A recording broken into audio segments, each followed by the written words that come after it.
Violent dacoity in Tripura Sepahijala district, Sonamura subdivision claimed the life of an 80-year-old man, leaving his 70-year-old wife critically injured.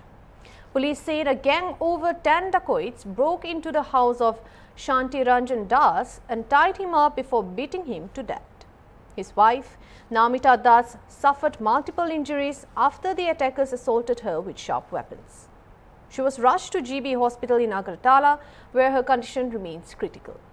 Preliminary investigation revealed that the gang entered the house intending to steal gold ornaments.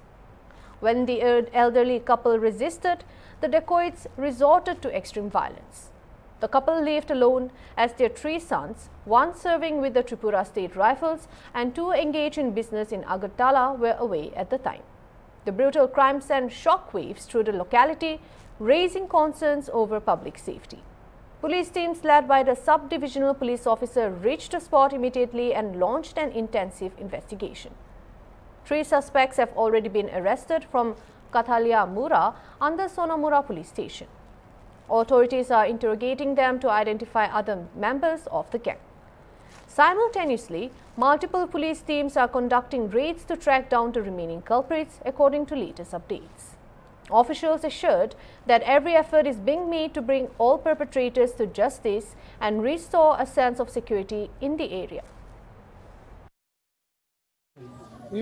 সকালে আপনি মানে কি শুনলেন? আপনি শুনছি যে patient আক্রমণ করা হয়েছে, সরি যে মহিলাকে আক্রমণ হেরে নিয়েছেন, মানে কি মানে ঘটনাটা কি হয়েছে? সকালে আমি ঘুম থেকে উঠছি, ওঠার পরেই আমি শুনতেছি মানুষ রাস্তা দিয়ে কোয়াবাই করতেছে যে এখানে শান্তি দাসের বাইর রাত্রেবেলা কে বা কাহারা এই আক্রমণ করছে, তারা মারধর করছে এবং কি মার্ডার হয়েছে।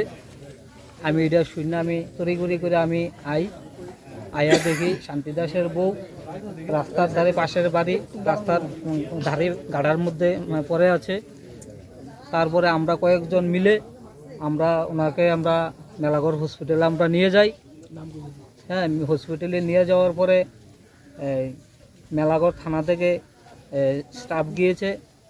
যাওয়ার পরে ওই নমিতা দাস নিজের মুখে স্বীকারোক্তি দিয়ে গেছে যে গতকালকে রাত্রে তাদের বাড়িতে 10 থেকে 12 জন ছেলে তাদের বাড়িতে এসে তাদের উপরে আক্রমণ করেছে এবং কি তাদের হাতে ছুরি ছিল এবং কি নমিতা দাসের স্বামী শান্তিরঞ্জন দাসকে মার্ডার করেছে।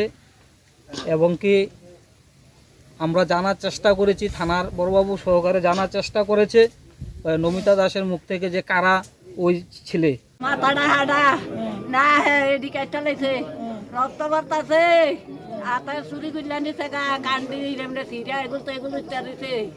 আমি কই বললো কি তাহলে বোন আমার হাতটা টান দিয়ে আইন না কয় তো দাদা বাবুর গরম আইরা লাইছে যা